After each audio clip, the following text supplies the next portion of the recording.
Welcome to జనం మాట. నేను మీ చంద్ర.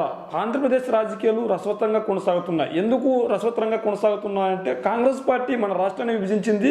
మన రాష్ట్రాన్నే కాదు ఒకే కుటుంబాన్ని విభజించి పగ్గాలు చేపట్టడాన్ని తప్పుపట్టారు జగన్మోహన్ రెడ్డి గారు. జగన్మోహన్ రెడ్డి గారు మొదటిసారి షర్మిల గారి కాంగ్రెస్ పార్టీ పగ్గాలు చేపట్టిన తర్వాత ఆవిడపై మొదటిసారి స్పందించారు. ఎక్కడ స్పందించారు ఈయనంటే ఇండియా టుడే సమ్మిట్లో తిరుపతిలో స్పందించారు. ఆయన రిపోర్టర్ ఏమని అడిగారు, ఆ రిపోర్టర్ అడిగిన ప్రశ్నకు సమాధానం ఏంటి అని ఒకసారి మనం విందాం. విన్న తర్వాత మనం చర్చించుకుందాం. Right? For now, issue-based support, which leaves the Congress party, because that also is, Andhra is making headlines again because guess what? The Congress party has chosen to make your sister, Y.S. Sharmila, their party chief. I know this is difficult, but is it that the legacy of Y.S. Rajshekhar Reddy is now going to be split within the family? How do you respond that you may well have to go into this election with your sister on the other side? YSR Congress party షర్మిలను Congress party ఎందుకు selection చేసిందని జగన్మోహన్ రెడ్డి గారిని అడిగితే జగన్మోహన్ రెడ్డి గారు anchor అనొచ్చు, journalist అనొచ్చు, ఆ anchor journalist అడిగిన ప్రశ్నకు ఈయన ఏం సమాధానం చెప్తాడో ఒకసారి విందాం మనం. Congress is basically playing dirty, as people. Congress has got this tradition of playing dirty as far as state politics are concerned, in our states, but more specifically. They have divided the state for their own political gains. Unjustly divided the state, more so. Divide and rule. Be it the state, divide and rule, be it our family. Congress party రాష్ట్రాన్ని విభజించి పాలించాలని చూసింది. 2014 ఎన్నికలకు ముందు ఆంధ్రప్రదేశ్ తెలంగాణ కలిసి ఉన్న రాష్ట్రాన్ని విభజించు పాలించు అనే సూత్రాన్ని తీసుకొచ్చింది. ఖచ్చితంగా జగన్మోహన్ రెడ్డి గారు సొంత పార్టీ పెట్టుకున్న తర్వాత కాంగ్రెస్ పార్టీ ఉమ్మడి ఆంధ్రప్రదేశ్లో మనుగడ లేకుండా పోతుంది.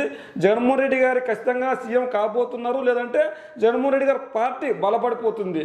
అంటే మనం ఖచ్చితంగా ఏదో ఒక ప్రాంతంలో మనం విభజించు పాలించాలనే సూత్రాన్ని అవలంబించి తెలంగాణ ఏపీని విభజించి ఏపీలో ఎలాగో పట్టు కోల్పోతున్నాం, కనీసం తెలంగాణలోనే మన పట్టు నిలుపుకోవాలి అనుకుంటే విభజించి పాలించు సూత్రాన్ని అమలు పరిచింది. ఇది రాష్ట్రాన్నే కాదు, రాష్ట్రం తర్వాత ఖచ్చితంగా మా కుటుంబంలో కూడా చిచ్చు పెట్టిందని కూడా ఆయన సమాధానం చెప్పుకొచ్చారు. ఇప్పుడు ఆయన పూర్తి సమాధానం విన్న తర్వాత మనం అనాలిసిస్ చేసుకుందాం. Even when I had gone against the Congress party, they had pitted my own uncle.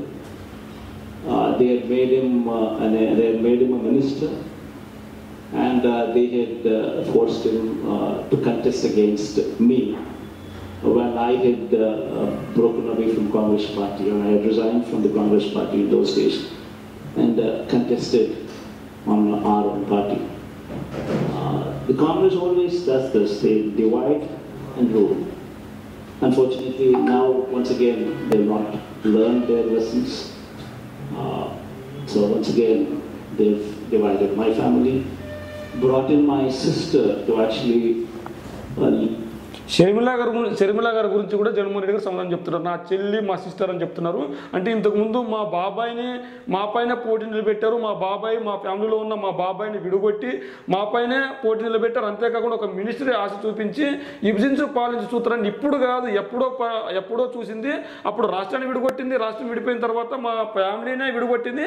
అదే సూత్రం మళ్ళీ కాంగ్రెస్ బలపడాలంటే డర్టీ రాజకీయాలు చేస్తుంది. ఆ డర్టీ రాజకీయాల్లో భాగంగానే ఈరోజు మా చెల్లిని కూడా బలిపశం చేస్తున్నారు అన్నట్లు ఈ జగన్మోహన్ రెడ్డి గారు మాట్లాడుతున్నారు. Their party, but unfortunately, what they do not understand is ultimately there is a greater power than the Congress party or any of the parties here. There's a God there, and ultimately, God would ensure that these people are taught a lesson properly.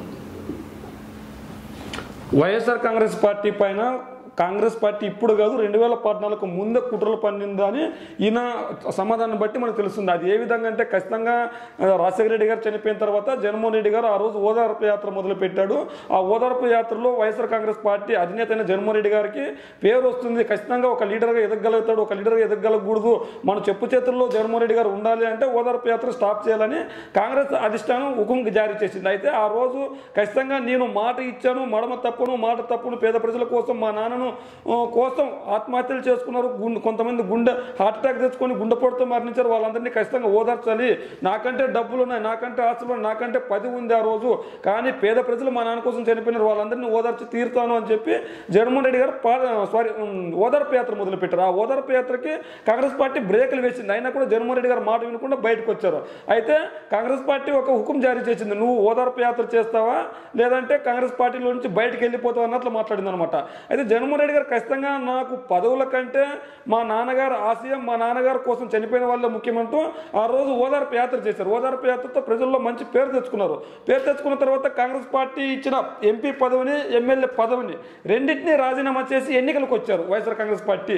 ఆ రోజు YSR Congress party పేరు పెట్టిన తర్వాత ఎన్నికలకు వచ్చారు. ఎన్నికల్లో ఖచ్చితంగా కడప పార్లమెంటులో కావచ్చు, లేదంటే పులివెందుల నియోజకవర్గంలో కావచ్చు అఖండ మెజార్టీ సాధించారు.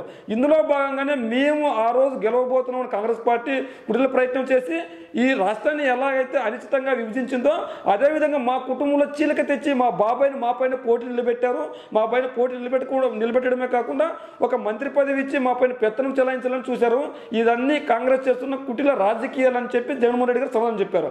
అంతేకాకుండా షర్మిల గారి గురించి తీసుకున్నట్లయితే ఆ రోజు మా చిన్నాన్న 2014లో మా చిన్నాన్నను 2014 ముందు ఎంపీ పోటీలో కావచ్చు, ఎమ్మెల్యే పోటీలో కావచ్చు మా కుటుంబం నుంచి మాకు పోటీ నిలబెట్టారు.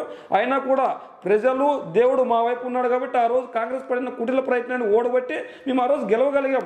అందులో భాగంగా మళ్ళీ 2014లో కాంగ్రెస్ పార్టీకి డిపాజిట్లకు గల్లంతైన పరిస్థితి వరకు 100 కంటే తక్కువ ఓట్లు వచ్చినాయి. 2019 ఎన్నికల్లో కూడా 100 కంటే తక్కువ ఓట్లు వచ్చినాయి. ఎలాగైనా మళ్ళీ పట్టు సాధించాలి అంటే వైఎస్ ఫ్యామిలీనే దిక్కు అని కాంగ్రెస్ పార్టీ భావించింది.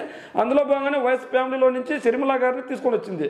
అయితే ఇక్కడ వైఎస్ ఫ్యామిలీని తీసుకొని రావడంలో తప్పులేదు, కానీ ఒక పార్టీ అధినేతగా జగన్మోహన్ రెడ్డి గారు ఉన్నారు, జగన్మోహన్ రెడ్డి గారు అధికారంలో ఉన్నారు, సీఎంగా ఉన్నారు. ఈ నేపథ్యంలో వైఎస్ షర్మిలను తీసుకొని వస్తే ఎటువంటి జీవత్వంలో పడి ఉన్న కాంగ్రెస్ని జీవం పోసుకొని రేపు పొద్దున అధికారంలోకి రావచ్చు అని డట్టి రాజకీయాలు చేస్తున్నట్టు జగన్మోహన్ రెడ్డి గారు విమర్శలు చేశారు. మరి ఇలా షర్మిలను తీసుకొని రావడం కరెక్టా రాంగా అంటే ఖచ్చితంగా వైఎస్ఆర్సీపీ అభిమానులు అనొచ్చు, లేదంటే రాజన్న అభిమానులు తప్పు అంటున్నారు. ఎంతోమంది వైఎస్ షర్మిల కాంగ్రెస్ పార్టీలో పగ్గాలు చేపట్టిన తర్వాత బస్సు యాత్ర కావచ్చు, లేదంటే వైఎస్ఆర్సీపీ అధినేత జగన్మోహన్ రెడ్డి గారిపై కావచ్చు, ఈ రాష్ట్ర సీఎంగా పై కావచ్చు, లేదంటే వైఎస్ఆర్సీపీ నాయకులపై కావచ్చు విమర్శలు చేస్తుంది. ఈ విమర్శలన్నింటినీ వైఎస్ఆర్సీపీ నాయకులు